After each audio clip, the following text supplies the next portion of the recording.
एक मोठी ब्रेकिंग बातमी समोर येत आहे। देहू येथे मनमानी कर वसुली होत असल्याचा आरोप रस्त्यावरच्या छोट्या विक्रेत्यांनी केलाय।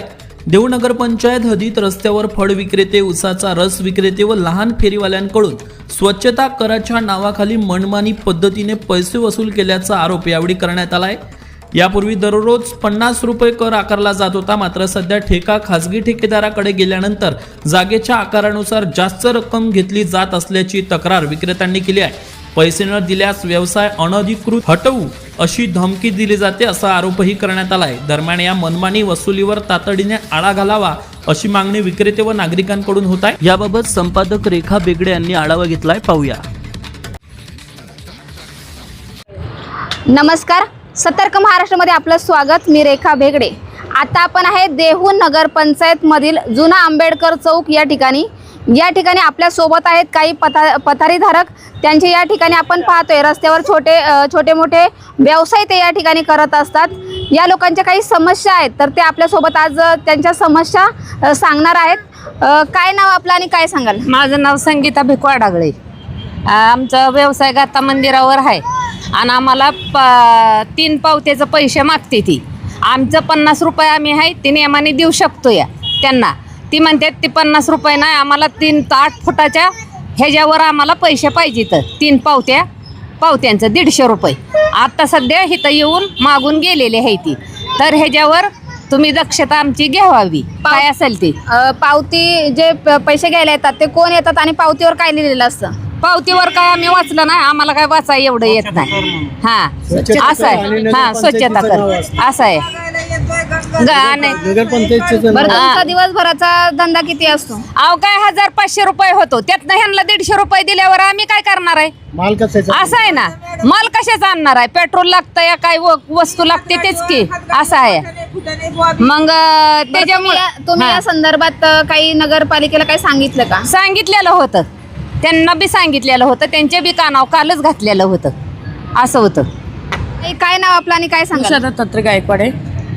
काय तुमची समस्या आहे? माझी समस्या हेच आहे की आम्ही हातगाडीवर करून खातो, त्याच्यात माझा काही व्यवसाय एवढा काही जास्त नाही आहे। आम्ही फ्रूट विकतो, पण त्याच्यात एका नाही दोन्ही गाड्याच्या पावत्या मागतात आमच्याकडून 100 रुपये। मी एकच गाड्याची देऊ शकते, माझं एवढंच आहे। माझा व्यवसाय काय तेवढा जास्त नाही आहे। कोण आहे? जाधव। माझा छोटा मोठा व्यवसाय आहे आणि कसं आहे, स्वच्छता कर म्हणजे आम्ही जेवढं घाण करतो तेवढं आम्ही स्वच्छ करून बी देतो आणि स्वच्छता कर फक्त त्या पावतीवरती लिहिलेलं आहे। तो म्हटलाय तुम्ही जर पैसे नाही दिले तर प्रत्येकाची दुकानं बंद ठेवा। हे बंद ठेवा म्हणजे आम्ही इथं 30 ते 35 वर्ष झालं आम्ही व्यवसाय करतो। 10 फुटी रोडला आम्ही व्यवसाय केलेला आहे। आता एवढा मोठा रोड झाला आहे तरी तो असा बोलतो। मग मागच्या वेळेस आम्ही त्याला म्हटलं आमची दुकानं उठवाय आलेले आहे, तू या आमच्या संघ बोलायला, तर तो आला नाही आहे। मग ह्याचा काय करायचं आम्ही याच्यावरती? आणि आम्हाला यात्रेला वगैरे दुकानं काढायला होतात, वर्षातनं 3 वेळा दुकानं काढायला होतात। असं का केलं पाहिजे नगरपंचायतने? असं नाही केलं पाहिजे। ह्याची कुठंतरी दक्षता घेतली पाहिजे, सरकारने घ्या या कुणी घ्या, पण आमच्या दुकानांची सोय लावली पाहिजे। निर्भर बनवलाय, त्याला काम नाही। मग आत्मनिर्भर बनण्यासाठी आम्ही धंदे करतो। मग आता बघा, ह्या पार्किंगच्या गाड्या ह्याचं टेंडर नगरपंचायत ह्याचं टेंडरचे पैसे घेऊन यांना टेंडर देते। तसंच आता स्वच्छता करासाठी सुद्धा टेंडर दिले। देवगाव इतकं मोठं झालं आहे, भरपूर कर मिळतो, टॅक्स भरपूर मिळतो इथं। आमच्या इतक्या 30 वर्षापासून मागण्या आहेत की बाबा नगरपंचायतला किंवा ग्रामपंचायत होती तरी त्यांना उत्पन्नाचं साधन म्हणून आमच्याकडून भाडं घ्या, पण आमच्या सर्व सोयी करा। तर आमचं आत्तापर्यंत कुणीच काय म्हणणं ऐकलेलं नाही। आणि आत्तामध्ये सुप्रीम कोर्टाचा असा निकाल आहे की गावाच्या जेवढी लोकसंख्या आहे त्या लोकसंख्येच्या 2% हॉकर झोन पाहिजे। इथं आम्हाला प्रत्येक यात्रेच्या वेळेस दुकानं काढा, प्रत्येक वेळेस आम्हाला त्रास होतो। काहींना बीपीचा सुद्धा त्रास झालेला आहे, अटॅक यायची पाळी येते। एवढं आम्हाला क्रेन लावून उचला काही ठेवायचं नाही। तर इतक्या यात्रा भरतात गावोगावी, परंतु कुठेही असं नाही। आळंदीमध्ये शेजारी देवळाला खेटून दुकान आहे, तिथं आमचं काय म्हणणं आहे, तुम्ही कर घ्या आमच्याकडून, पंचायतचं उत्पन्नाचं साधन वाढवा। आता नगरपालिका आहे तोच ॲक्ट आहे, मुंबई ॲक्टच आहे आपल्याला सर्वांना। तर तिथं बिल्ले दिलेले आहेत, त्यांच्याकडून महिन्याला पावत्या घेतात। तसं आमचं पण म्हणणं आहे की आमच्या टपऱ्या असो किंवा काही व्यावसायिक असो त्याप्रमाणे आम्हाला द्या। हे स्वच्छता कर बाजारवाल्यांसाठी आहे, ते भाजीपाला जागेवरच टाकून पळून जातात, त्यांची स्वच्छता तुम्ही करता हे आम्ही मानतो। पण आमच्याकडे असे व्हिडिओ आहेत की आम्ही आमची रोज स्वच्छता करतो, इथं आम्ही घाण करतो, पण आम्ही पावती द्यायला तयार आहे, पण आम्हाला कशी पाहिजे भुईभावडं म्हणून पावती द्या बरोबर, नियमाने। आणि ह्या गाड्या, आता ह्या गाड्या जर पुढं तुम्ही टेंडर देऊन गाड्या लावल्या पुढं, तर आम्ही धंदा कसा करायचा? आम्ही 16 तास त्या दुकानात बसतो तेव्हा आमची हजेरी निघते रोजची, आणि 1 मिनिटात येतात आणि ते 50 रुपये, नाही तर कर दुकान बंद. यांची अशी दादागिरीची भाषा आहे. मग आम्ही गरिबांनी पोटं भरायची कशी?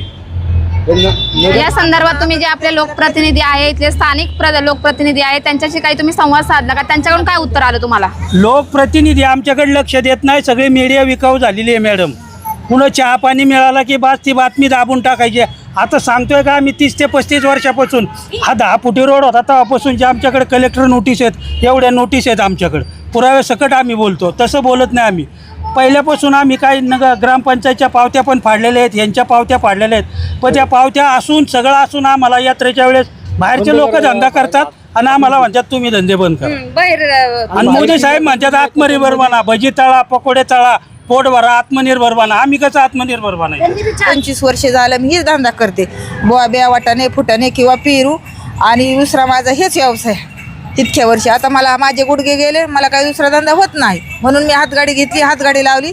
मला म्हणलं तुम्ही अतिक्रमात तुमची हातगाडी काढणार, आणि 50 रुपये आता घेतले. कोण बोललं तुम्हाला? गंगाधर बाळासाहेब काळुखे कोण आहेत ते इथले? काळुखे, त्याने टेंडर नाही, ते घेतले. लोकप्रतिनिधी आहेत का प्रायव्हेट एजंट आहे का? कुठे टेंडर घेतलाय म्हणतोय मी 28 लाखाला टेंडर घेतलाय म्हणतोय, आणि असं मला आता बोलला. मी 100 रुपये घेऊन घरी चालले, ह्याच्यात मी कसा माझा परपंच भागवायचा? बरं, आता तुमची नगरपालिकेकडून काय अपेक्षा आहे? आमची अपेक्षा काय आहे? त्याने घ्यावी पावती तर नियमाने घ्यावी. आमचा तर काही कचरा बी नसतोय, वाटाण्या फुटाण्याचा गोळ्याचा ह्याचा काय कचरा आहे का? येते ट्रॅक्टर येतोय, कचरा घेऊन जातोय, घुराळवाल्याचा बी खाली पण कचरा नसतोय. 50 रुपये पावती त्यांची आहे तर एका हातगाडीचं बी 50 रुपये घेतोय ती म्हणल्यावर आम्ही कसा धंदा करायचा? बरं, आता खाली तर कसा धंदा करायचा? खायची वस्तू आहे ती. मग धंदा करायचा कुठं? आम्ही सगळेच वयस्कर माणसं आहोत. आम्ही जाऊन बिगारी काम टिकावणी करू शकत नाही. आता एका माझ्या बहिणीने सांगितलं की आम्ही शेतामध्ये काम करू शकत नाही, कुठंच नाही. असेच आमचे बरेच जे काळामध्ये सुद्धा एवढा अन्याय नव्हता. त्यांनी अतिशय गरिबांवर अन्याय केला. ज्यांच्यावर केला ते अतिशय श्रीमंत होते, पण तुम्ही गरिबाचे मेहनतीचा घामाचा पैसा घेऊन जात आहे. 400-500 रुपये धंदा होतो, त्याच्यामध्ये भांडवल असतं, त्याच्यामध्ये सर्व असतं. आता आमचा रस असता धंदा समजा 1000 रुपये झाला, त्याच्यामध्ये लिंबू आले, लिंबू आज 200 रुपये किलो झाले. बर्फ आला, ऊस आला, आणि त्याच्यानंतर डिझेल आलं याला इंजिनला. असा आमचा खूप खर्च असतो. आणि त्या 1000 रुपयातले जर यांनी 150-200 रुपये नेली, आम्हाला घरी काय खायलाच मिळणार नाही ना.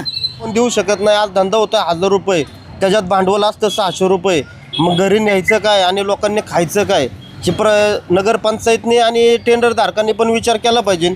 टेंडरवाला येतो, तो म्हणतो की मला काय माहीत नाही, मी 28.5 लाखाला टेंडर घेतलं आहे, मला पैसे वसूल करायच्यात, मला नगरपंचायतने नियम दिल्यात. अरे तुला नियम दिले, पण तुम्ही टेंडर 28.5 लाखाला तुम्हाला परवडत नव्हतं तर तुम्ही घ्यायचं नव्हतं. आणि गोरगरिबांचा विचार करून नगरपंचायतनी बी पावती ठेवायला पाहिजे होती.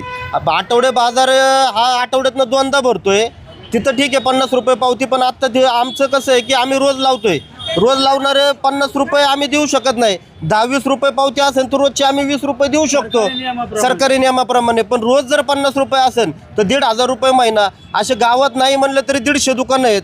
150 दुकानाचे रोजचे किती पैसे होतात, किती नाही. मग ह्यांना जर पावती जमा करायची तर नगरपंचायतने 2 कामगार परमंडन करून त्यांना वसुलीसाठी पाठवून त्यांच्याकडून रोज आमच्याकडनं 50 रुपये घेतले तरी आमची काही हरकत नाही. जर टेंडरवाला 70 लाख कमवत असेल तर ते नगरपंचायतने 2 कामगार घेऊन 50-70 लाख कमवले तर ते नगरपंचायतीचा फायदा आहे ना. ठीक आहे म्हणलं आम्ही अनधिकृत धंदा करतोय, पण आम्ही काय दारू गांजा वगैरे विकत नाही. आम्ही काय करतोय, कोण रस विकते, कोण खायचे पदार्थ विकते, काय करते. मग तुम्ही जर आम्ही अनधिकृत आहे तर तुम्ही अनधिकृतच्या पावत्या कशा काय घेतल्या जातात? हे पण बंद झालं पाहिजे ना. मग अनधिकृत असेल तर तुम्ही पावत्या घेऊ नका ना. बरोबर. आणि समजा एखाद्याचा धंदा नाही झाला, मग त्यांनी 200-150 रुपये आणायचे कुठून? आता शिवसाहेबांकडे काल आम्ही गेलो होतो, पण शिवसाहेब सुट्टीवर होते. त्याच्यानंतर ना आम्हाला 1-2 नगरसेवक भेटले. परत दुसरे माझे शिंदे सर होते, त्यांना भेटलो आम्ही. तर ते काय म्हणले, तुम्ही अनधिकृत आहे. आम्हाला आमदारांनी सांगितलं की तुमची दुकानं काढायच्यात. हे नगरसेवक नाही बोलले, पण हे म्हणजे ज्यांचे समजा नगरसेवक आहेत त्यांचे पती होते, ते आम्हाला म्हणले की तुमची दुकानं आम्हाला आमदारांनी काढायला सांगितल्यात. ह्या लोकांच्या पाठीमागं कोणी उभं राहायचं नाही. असं म्हणजे इथपर्यंत हे झालं. तरी पण आम्ही गप्पच, मग आम्ही आमच्या मागं कोण नाही म्हणून आम्ही कवर गप्प बसायचं. त्या व्यक्तीचं नाव सांगू शकाल का? स्वप्नील काळुके.